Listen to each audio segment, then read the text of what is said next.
નમસ્કાર ખેડૂત મિત્રો, સ્વાગત છે તમારું ખેડૂત પરિચય યુટ્યુબ ચેનલમાં। આજે તારીખ 18 ફેબ્રુઆરી 2024 ને આજની સવારની હવામાન અપડેટની અંદર માહિતી મેળવીએ તો આજથી ગરમીનો રાઉન્ડ પૂર્ણ થતાં તાપમાન ફરીવાર 5 થી 7 ડિગ્રી ઘટશે। ઉત્તર ભારતના વિસ્તારની અંદર બરફવર્ષા સાથે વરસાદ પડશે। વેસ્ટર્ન ડિસ્ટર્બન્સ પસાર થતાં ગુજરાતમાં તેની અસર જોવા મળી શકે છે। સાથે જ વહેલી સવારે ધુમ્મસભર્યું વાતાવરણ પણ જોવા મળી શકે છે। તો તેની સંપૂર્ણ માહિતી મેળવીશું। ચેનલમાં નવા હોય તો ચેનલને સબસ્ક્રાઇબ કરી દેજો અને વિડીયોને લાઇક આપીને તમામ ખેડૂતભાઈને શેર કરી દેજો। તો મિત્રો, વાત કરવા જઈએ તો અત્યારે 18 થી લઈને 22 ફેબ્રુઆરી દરમિયાન ઉત્તર ભારતના પર્વતીય વિસ્તારમાં હિમવર્ષાની સાથે વરસાદ થવાનો છે, તેમજ ઉત્તર ભારતના મેદાની વિસ્તારોમાં વરસાદ પડશે તેવી શક્યતા છે, જેથી તારીખ 17 થી લઈને 24 ફેબ્રુઆરી સુધીમાં સૌરાષ્ટ્ર, કચ્છ, ઉત્તર મધ્ય ગુજરાતના વિસ્તારની અંદર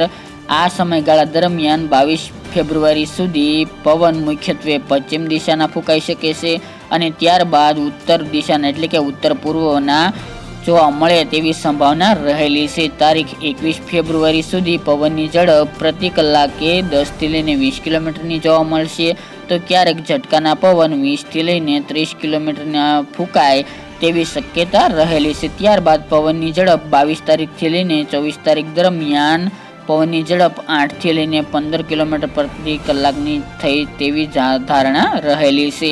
તારીખ 19 થી લઈને 21 ફેબ્રુઆરી દરમિયાન ગુજરાત રાજ્યના અલગ અલગ વિસ્તારના અમુક સેન્ટરોની અંદર તેમજ મોટાભાગના સેન્ટરોમાં ધુમ્મસની સ્થિતિ જોવા મળશે। કચ્છ હોય, સૌરાષ્ટ્ર તેમજ ઉત્તર મધ્ય અને દક્ષિણ ગુજરાતના વિસ્તારની અંદર પણ દરેક વિસ્તારોમાં 1 થી લઈને 2-3 દિવસ ઝાકળની શક્યતા દેખાઈ રહી છે। તેમજ આજથી અમુક વિસ્તારની અંદર છૂટાછવાયા વાદળો જોવા મળે તેવું પણ અનુમાન રહેલું છે। આજથી ગરમીનો રાઉન્ડ પૂર્ણ થતાં આવતીકાલથી ગુજરાતના મોટાભાગના વિસ્તારમાં ન્યૂનતમ તાપમાન નોર્મલ 13 થી લઈને 15 ડિગ્રી જોવા મળશે, જે જોવા મળી રહ્યું હતું। આગામી 24 ફેબ્રુઆરી સુધી લઘુત્તમ તાપમાન 2 થી લઈને 3 ડિગ્રી ઘટશે। ત્યારબાદ 22, 23 અને 24 ફેબ્રુઆરી દરમિયાન ફરીવાર 2 થી લઈને 4 ડિગ્રીનો ઘટાડો રાત્રિના તાપમાનમાં જોવા મળે તેવું અનુમાન છે।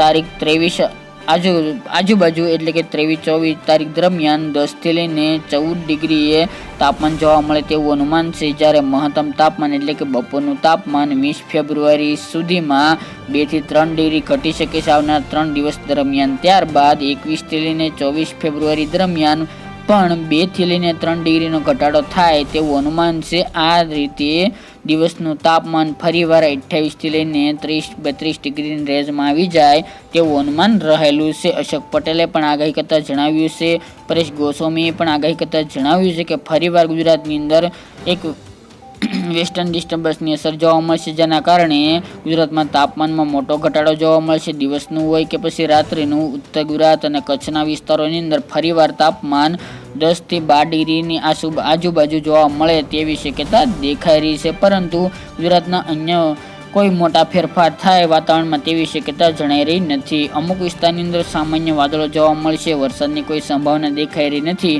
ફક્ત તાપમાનમાં ઘટાડો જોવા મળશે અને હળવી ઠંડી તો ઉત્તર ગુજરાત અને કચ્છમાં મધ્યમ ઠંડીનો રાઉન્ડ જોવા મળે આગામી 24 ફેબ્રુઆરી સુધી તેવી શક્યતા રહેલી છે। અશોક પટેલે પણ તાપમાનને લઈને મોટી આગાહી કરી છે અને પરેશ ગોસ્વામીએ પણ તાપમાન લઈને સૌથી મોટી આગાહી કરી છે, જેની તમામ ખેડૂતભાઈ નોંધ લેવી। તો મિત્રો, આ રીતે ગુજરાતની અંદર પવનની દિશામાં ફેરફાર થશે, તેમજ વહેલી સવારે ઝાકળ વરસાદ જોવા મળશે। 2-3 દિવસ સાથે તાપમાન મોટાભાગના વિસ્તારની અંદર નીચું આવે તેવી સંભાવના રહેલી છે। તો મિત્રો, આ ત્યાજની વહેલી સવારની અપડેટ, ફરી એક નવા વિડીયો સાથે મળીશું। આજ માટે આટલું જ।